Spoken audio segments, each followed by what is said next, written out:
Hola, soy Albi Ojeda y quiero hoy enseñarte cómo puedes usar a Cervantes para discutir acerca del diseño de juegos. Como verás, tengo aquí en pantalla una de las conversaciones que he tenido en el cual me he interesado para saber qué es lo que sabe exactamente acerca del género rogue. De esta manera, él me ha dado una descripción de lo que es el género, o que viene a partir de los años 80, con mazmorras que se generan aleatoriamente, y me dice cuáles son los elementos clave de este género: generación procedural, muerte permanente, exploración y supervivencia y dificultad desafiante. Es todo correcto. Y además añade la coletilla que además del rogue, con el tiempo ha ido evolucionando el género hasta desarrollarse lo que se llaman los roguelike y los roguelite.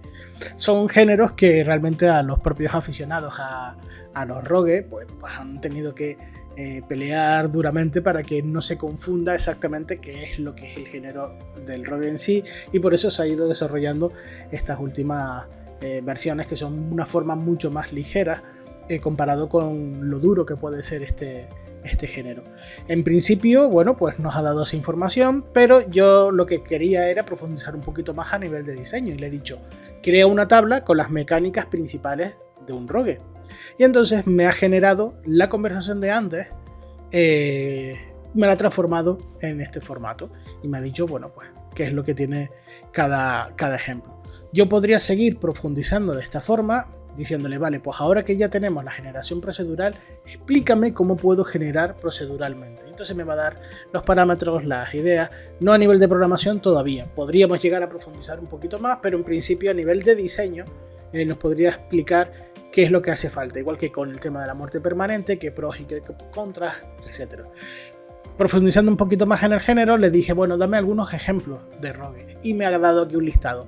El rogue, el original de 1980, de Binding Isaac, que es más bien un rogue elite, que es lo que marca aquí, Spelunky, Faster Than Light, Darkest Dungeon. Bueno, pues así podríamos ir profundizando un poquito más sobre, desde el género, a ir hacia lo que vaya hacia las mecánicas.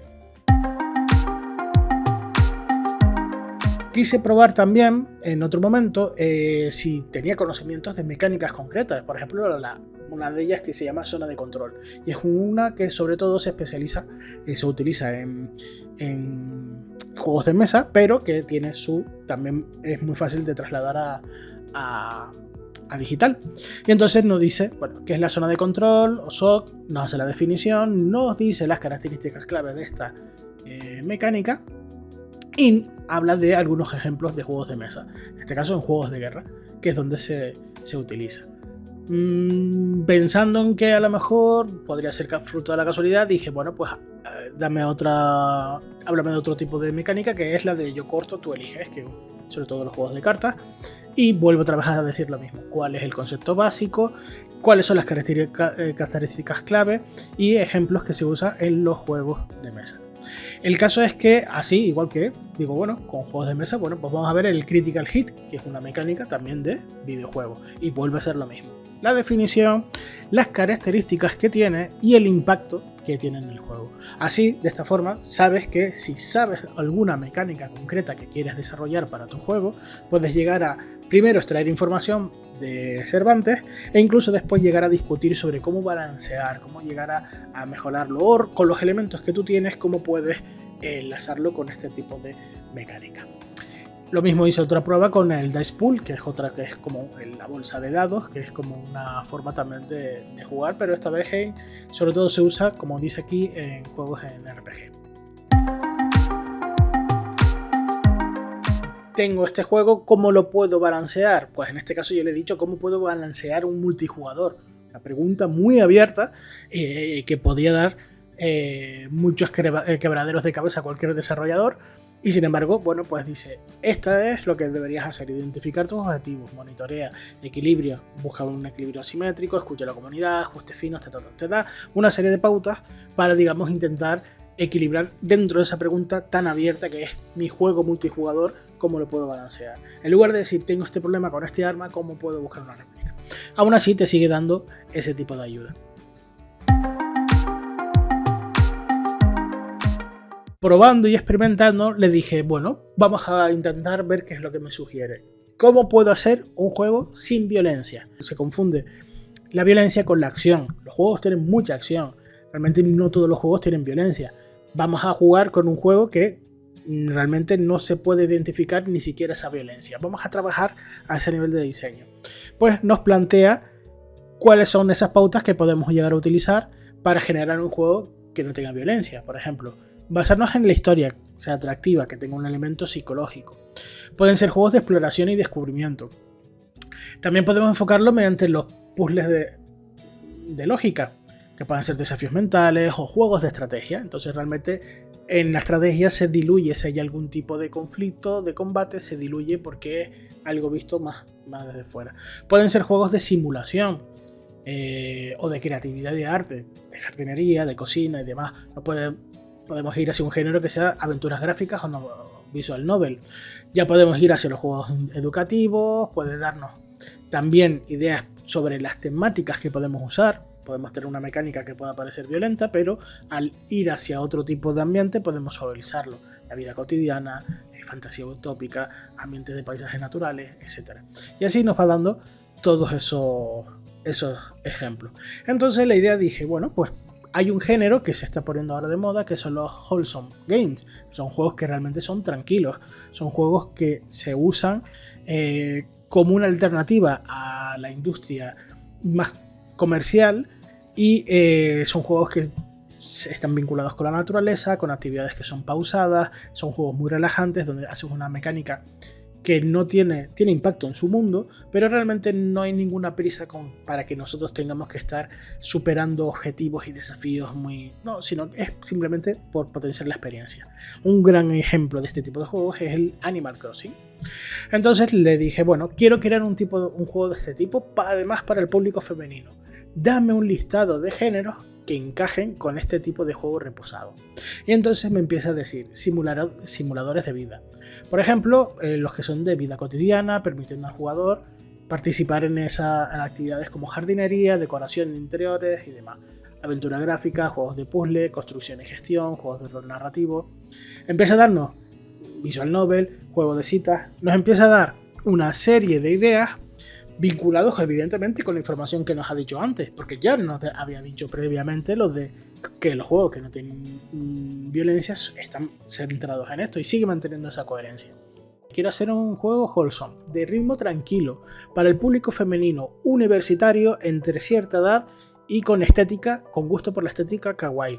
Además, dentro de los géneros que me dio, quiero que el juego tenga pues construcción y gestión de simulación de citas.